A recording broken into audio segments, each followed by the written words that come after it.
Happy Janmashtami to all my friend. Krishna Janmashtami की हार्दिक शुभकामनाएं टू ऑल माई फ्रेंड्स। तो राधे राधे। तो आज है जन्माष्टमी का फेस्टिवल। तो हाथी घोड़ा पाल की जय कन्हैया लाल की। तो मैंने ये कृष्ण जन्माष्टमी पर अपने कान्हा जी का अच्छे से श्रृंगार, उनको भोग लगाना, उनको कैसे ड्रेसअप किया है, क्या क्या बनाया है और किस तरीके से उनको तैयार किया गया है, किस तरीके से हमने उनको भोग लगाए हैं, क्या क्या लगाया है। तो ये पूरा वीडियो मैंने स्पेशली अपनी जन्माष्टमी पे अपने कान्हा जी के लिए बनाया था। आई होप आपको अच्छा लगेगा। सबसे पहले मैंने अपने कान्हा जी को खीरी में रखकर, छोटे वाले कान्हा जी को खीरी में रखकर उनको सुला दिया। और फिर ये मेरे बड़े कान्हा जी हैं और मैंने उनको ढककर पालने में रख दिया। मैंने ये माखन भी बनाया था उनके लिए। माखन भी श्री कृष्ण जी के लिए बहुत ही पसंद है, तो मैंने उनको होममेड माखन बनाया और फिर एक तुलसी जी के पत्ते को रख दिया और कान्हा जी का भोग लगा दिया। फिर हमने अपने कृष्ण जी के लिए श्रृंगार के लिए कपड़े, उनके वस्त्र रख लिए हैं। ये पहले से ही हमने सारी प्रिपरेशन करके रखी थी अपने कान्हा जी के लिए। हमारी जन्माष्टमी थीम पिंक और ऑरेंज कलर की थी, तो हमने अपने कान्हा जी के कपड़े ऑरेंज कलर के लिए थे। तो हमने अपने कान्हा जी के भोग में उन्हें हरीरा, छप्पन भोग लगाए थे और हरीरा पंजीरी, धनिए की पंजीरी उन्हें बेहद पसंद आई थी, वो भी बनाई थी। हमने खड़ी मेवा भी बनाई थी। हमने उन्हें छप्पन भोग में काजू कतली, मखाने, किशमिश, चिरौंजी, वो मैं आपको सब बताऊंगी मैंने क्या क्या भोग में लगाया था। तो मैंने इस तरीके से सारा भोग लगाया था, जो जो उनका फेवरेट था। फ्रूट, तुलसी के पत्ते, हलवा, खीरा। खीरा बहुत ही इम्पॉर्टेंट होता है। बाल भोग बनाया था और बहुत सारे पकौड़े बनाए थे उनके लिए। जवे की खीर बनाई थी, स्नैक्स बनाए थे, बहुत सा बाहर से भी मंगाया था। तो मैं ज़्यादातर बनाना भी प्रेफर करती हूँ कि मैं अपने हाथों से भी उनको भोग लगाऊँ। ये हमारा खाना बन गया था उनके लिए। हमने उनको भोग लगाया अच्छे से। सारे फ्लावर्स थे।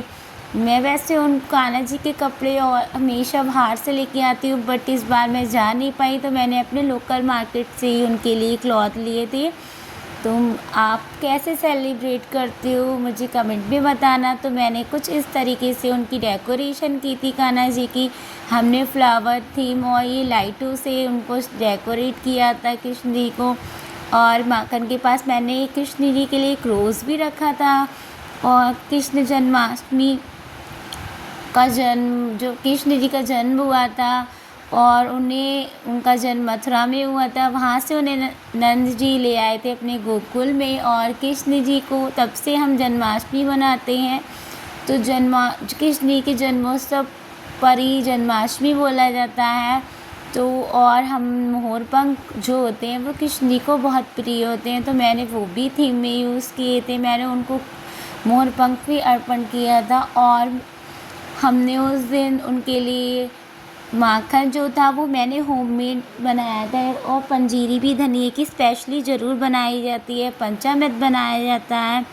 और हमने अपनी कान्हा जी को पंचामृत से स्नान कराने के बाद उनको वस्त्र पहनाए थे, बट मैं वो वीडियो शेयर नहीं कर पाई, वो स्क्रिप्ट हो गई है। एंड ये है उनके क्लॉथ। तो मैं इस बार उनके लिए कुछ अच्छे से क्लॉथ लाना चाहती थी, बट हम बाहर नहीं जा पाए, तो हमने अपने लोकल मार्केट से लिए हैं। तो जैसे मैंने आपको बताया था पिंक और ऑरेंज थीम थी, तो हमने ये इनको पहनाए हैं। तो ये मेरे यहाँ एक बिल्कुल 0 साइज़ के कान्हा जी हैं, ये 1 नंबर के कान्हा जी हैं और बहुत ही छोटे से कान्हा जी और बहुत क्यूट मेरे कान्हा जी हैं। तो ये इनका हमेशा एक साइड का, ये पता नहीं इनको अच्छी नहीं लग रही है, इनके साइड का निकल ही रहा है बार बार। तो हमने जल्दी से इनको कपड़े पहनाए और इनको माला अर्पण की। तो कान्हा जी की जन्माष्टमी होती है तो उसमें स्पेशली सब लोग बोलते हैं मोरपंख ज़रूर अर्पण करना चाहिए, उनको बांसुरी ज़रूर अर्पण करनी चाहिए।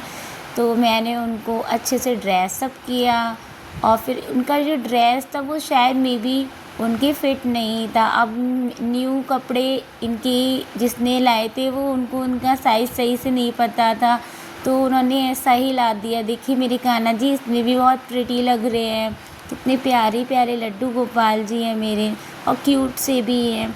तो ये हमारे कान्हा जी रेडी हो चुके हैं पूजन के लिए। तो बोलो जय कन्हैया लाल की, हाथी घोड़ा पाल की। तो हमारे कान्हा जी अब रेडी हो गए हैं, अब हम पूजन हमारा होगा। तो सबसे पहले इनका देखिए हमने श्रृंगार तो कर दिया, अब हम इनको अच्छे से उनके जो पालने में हम इनको बैठा लेंगे, इनका अच्छे से पूजन करेंगे, इनको भोग लगाएंगे। और आपने क्या क्या 56 भोग में लगाया है आप मुझे ज़रूर कमेंट करके बताएंगे किसके यहाँ कैसे सेलिब्रेट होता है। मेरे यहाँ तो इसी तरीके से सेलिब्रेट होता है। मेरे यहाँ हरीरा बनता है, कतली बनती हैं और लड्डू बनते हैं, रामदाने की खीर बनती है, ड्राई फ्रूट्स हम लगाते हैं जैसे काजू, बादाम, पिस्ता, अखरोट, नारियल और चिरगोजे, जो भी आप पर अवेलेबल हो सब जो जितना आप कर पाओ उतना करो। और हमने अपने कान्हा जी को अब सोफ़े पे बैठा दिया है। अब कान्हा जी अपना उनका अब हम पूजा करेंगे उनकी। तो सबसे पहले मैंने उनको तैयार करने का थोड़ा उनका शूट किया अच्छे से। कान्हा जी भी बहुत नॉटी हैं, उनका साइड का फ्रॉक बार बार हट रहा है, पता नहीं उनको अच्छा लग रहा है या वो मुझ शरारत कर रहे हैं, आई हैव नो आइडिया। तो हमने अपने कान्हा जी का शूट करने के बाद हमने देखा कि फिर हमने अपने कान्हा जी को भोग लगा दिया था सारी चीज़ों से। तो अब कान्हा जी देखिए मैंने अपने कान्हा जी का अगर आप मोरपंख अलग से नहीं ले पा रहे हैं तो आप उनकी जो कैप होती है, पगड़ी होती है, उसमें भी मोरपंख वाली ले सकते हैं। तो हमने पूजा की जल्दी से कान्हा जी की, मैंने उनसे आशीर्वाद लिया, उनको फ्लावर अर्पण किया कान्हा जी के लिए, अच्छे से उनके चरण स्पर्श किए, कान्हा जी के बहुत सारी ब्लेसिंग्स ली कि आगे मेरा अच्छे से सब हो। और फिर हमने अपने लड्डू गोपाल जी को पालने में झुलाया। नंद किया नंद भयो, जय कन्हैया लाल की, हाथी घोड़ा पाल की। Like share subscribe.